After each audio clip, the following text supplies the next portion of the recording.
I'm John Batchelor. Malcolm Hoenlein, Conference of Presidents, Major American Jewish Organizations, continues with me. And we go to Michael Herzog, Brigadier General, retired IDF Michael Herzog, who is the Milton Fine International Fellow of the Washington Institute.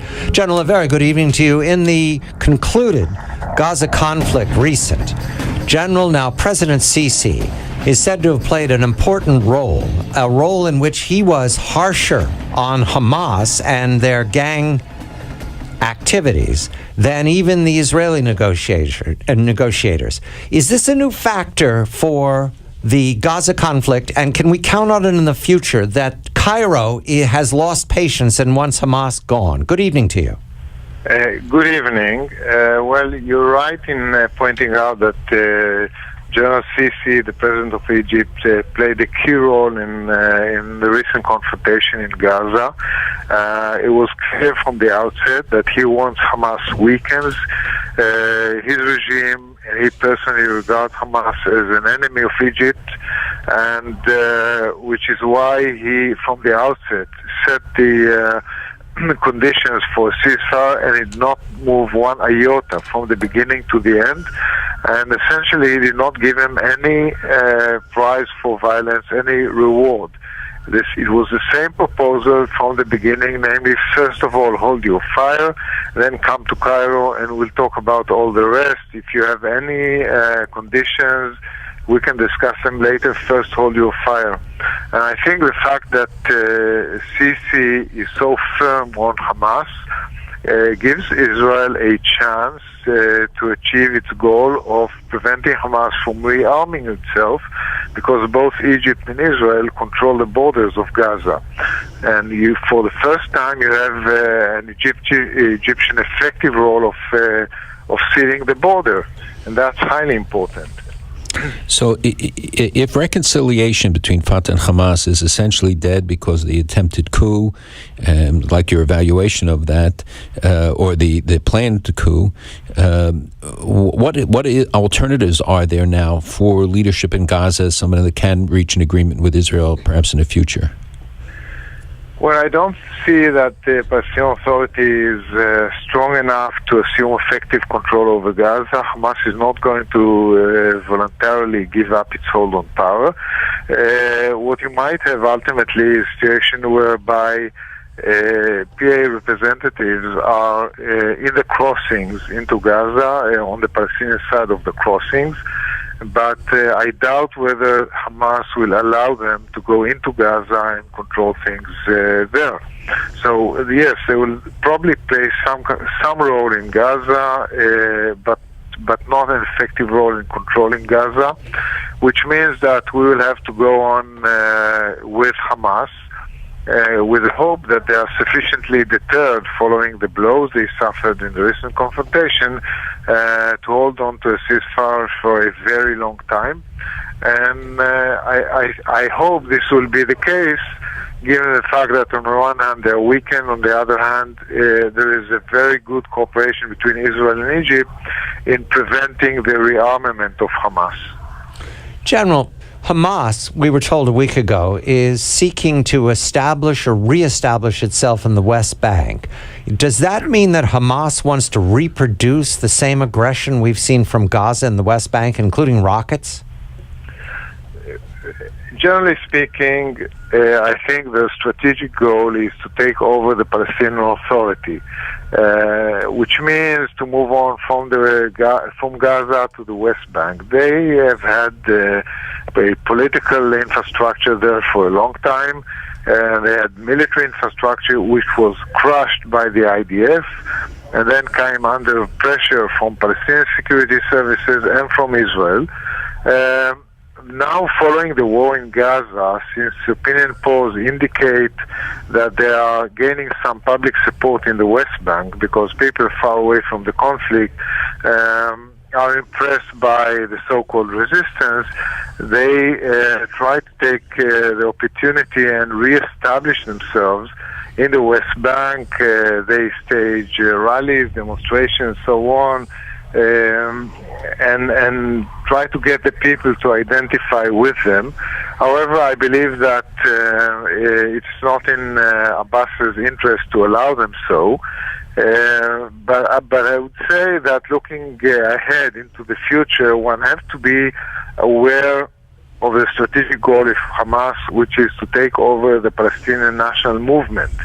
And they probably prepare themselves for the day after Mahmoud Abbas, much the same as they won elections. They filled the void when Yasser Arafat departed in 2004, and they won the elections after that.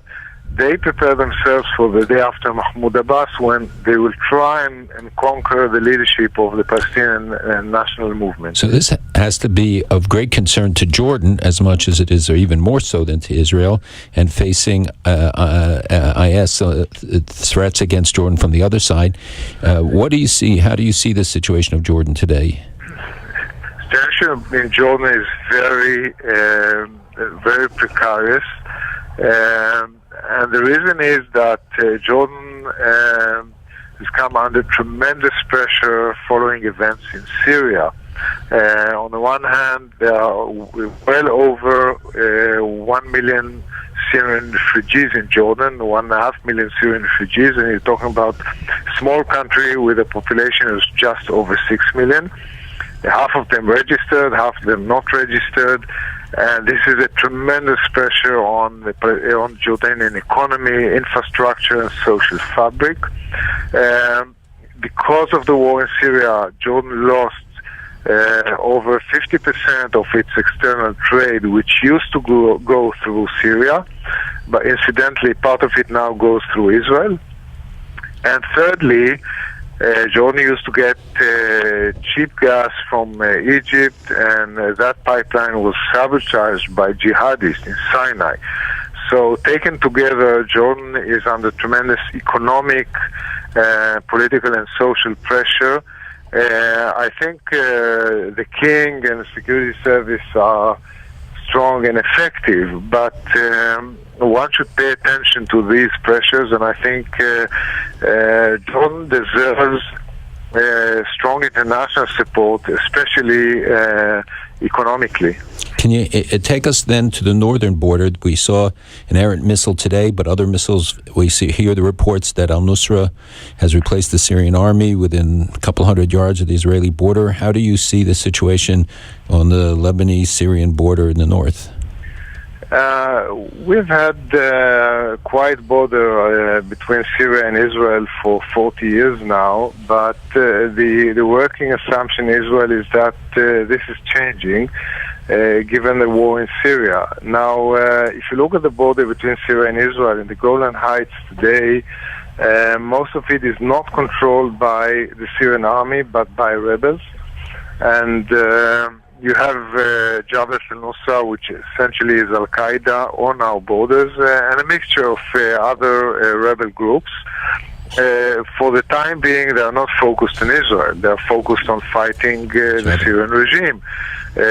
But as time goes by, and if they consolidate their own power in that area, they could well target Israel as well, and we have to be on the alert. General, I've been told that Jordan is the next target for ISIS because they can get access to Saudi Arabia, the north of Saudi Arabia, and also access to Jerusalem. Is that consistent with your information? Yes, it is.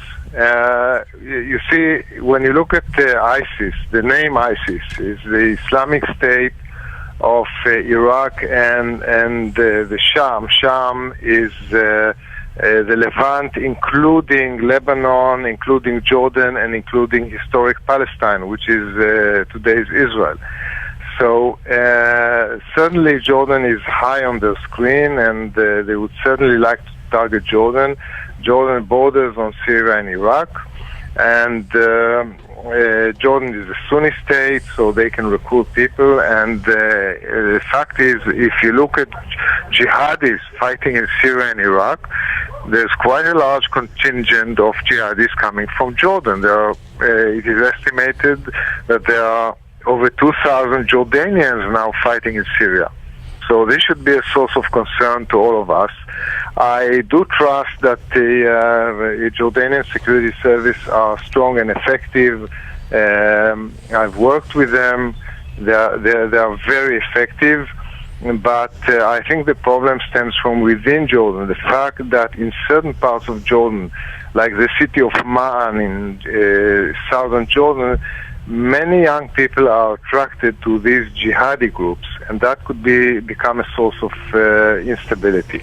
Michael Herzog, General Michael Herzog, retired IDF, is the Israel-based Milton Fine International Fellow of the Washington Institute Malcolm Hoenlein Conference of Presidents, Major American Jewish Organizations, Jordan Malcolm. I'm John Batchelor.